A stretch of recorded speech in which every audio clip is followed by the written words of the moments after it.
wanted to. Why the need for so much gruesome, graphic violence? Why not let us imagine Because a little it's so of it? much fun, Jan. Get it?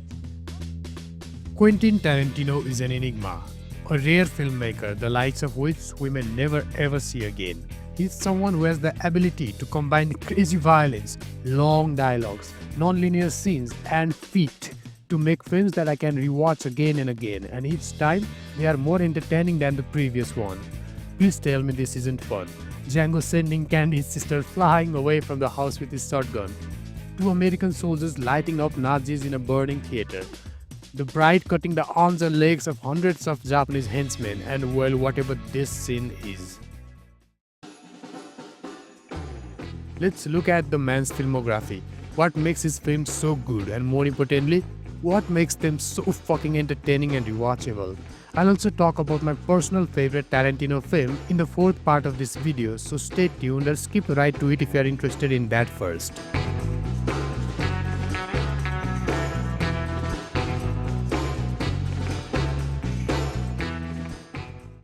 And eventually he asked me if I wanted a job.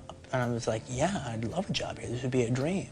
And it was. It was, until I became a director, it was the best job I'd ever had. They say morning shows the day, and Tarantino's early life and films definitely contributed to the great films he made later in his life. He never went to a film school. He says that he went to movies instead. One can learn all you need to create a movie by just watching those movies. He is very skilled at taking references from old movies and rewriting them completely into his own version, into a cultural phenomenon. I guess not going to a film school could be a reason why his movies do not really follow a typical structure or a three-act structure. Instead, there are multiple acts, and many times they are not linear at all. That outsider energy keeps his movies fresh and unpredictable even when heads are rolling on the floor. He was obsessively watching movies from childhood.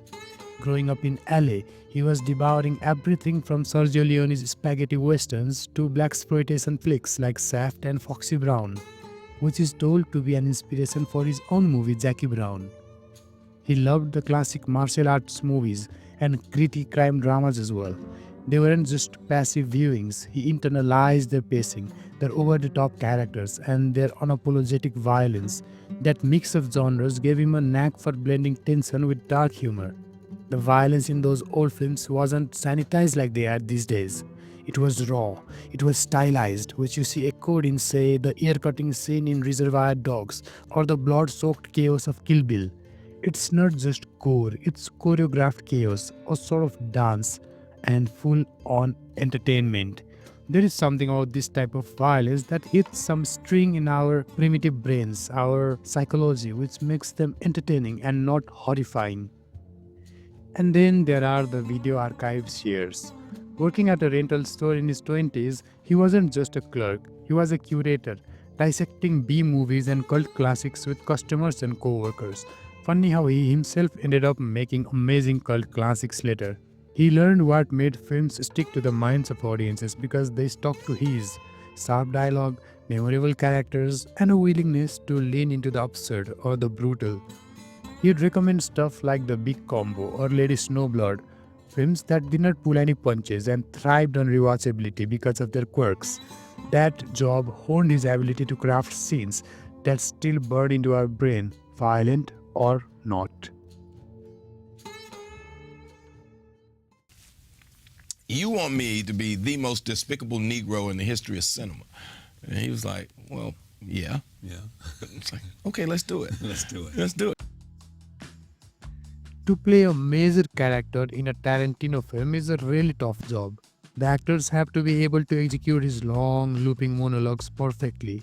His sudden shifts from talk to carnage, from 0 to 100, is not something that all actors can align with. Imagine Tom Hanks spitting racial slurs at Morgan Freeman. Quentin Tarantino's habit of reusing the same actors across his films is like a secret sauce that amps up the entertainment value and keeps us coming back for more, to see what those actors do with the roles that they have got this time. Okay, think about a Tarantino actor. Let's do an exercise. Who came to mind first? Was it Samuel L. Jackson? Was it Uma Thurman? Or was it the amazing Christoph Waltz? That's a bingo. How many times have we seen the big old Sam delivering crazy memorable dialogues in Tarantino films? In addition to these, we also see Tim Roth, Harvey Keitel, and Michael Madsen very frequently in his movies. Take Samuel L. Jackson. He is in Pulp Fiction as the philosophizing hitman Jules, spitting Bible verses and burgers with equal intensity. He is also in Jackie Brown as a sleazy arms dealer with a ponytail, and later in The Hateful Eight, a paranoid ex-soldier in a snowbound cabin. He is also the head house slave Stephen in Django Unchained. Each role is distinct, but Jackson's presence turns Tarantino's dialogue in a way that is instantly recognizable. You watch because you know that he'll deliver something quotable, something electric every time. Entertainment guaranteed.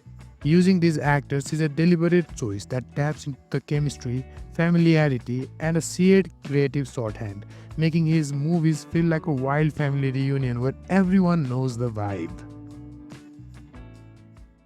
Why do you watch your own movies back? I love them. You love them. I love my movies. Finally, here we are. Let's talk about some specific films that are my personal favorite. It's hard to choose, man. I mean, they are all mostly masterpieces. But if I had to choose, I would choose Kill Bill, Inglourious Basterds, and Django Unchained because this video is about rewatchable, entertaining films.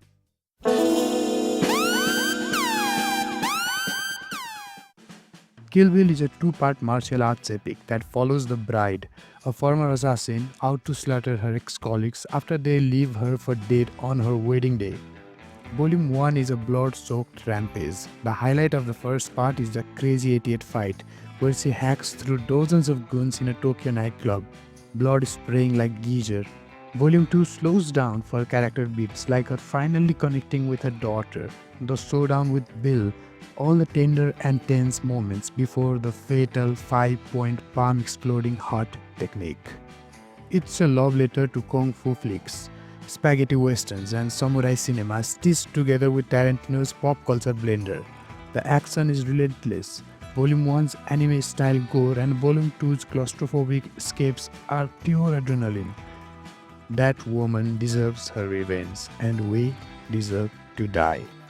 This film was entertaining when I was a lonely teenager at 14 years old.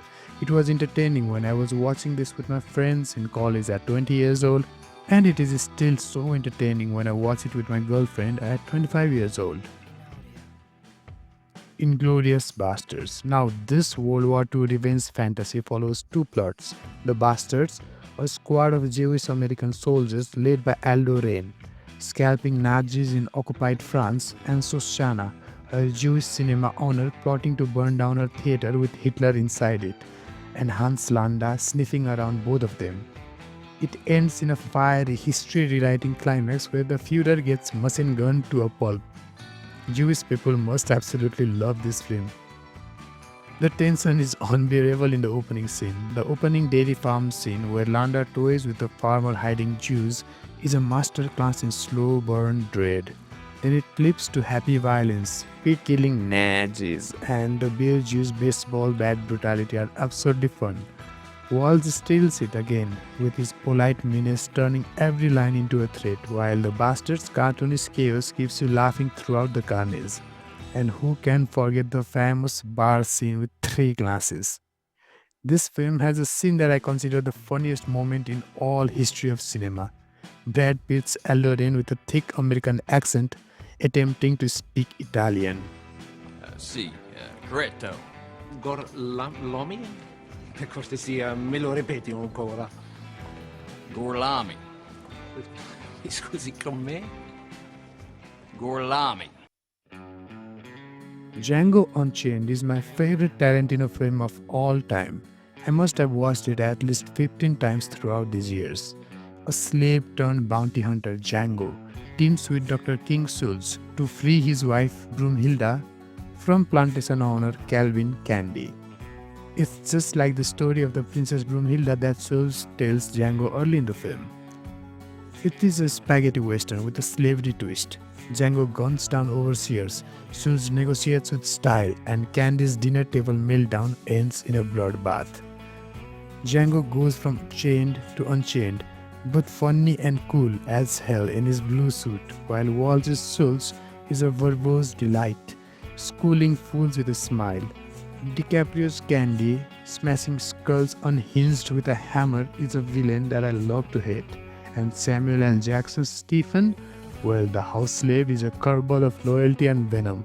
And the bloodbath at the end of it all is B-E-A-U-T fucking full. What more can I say? Tarantino is a hell of a filmmaker. I hope he does not stop making these movies.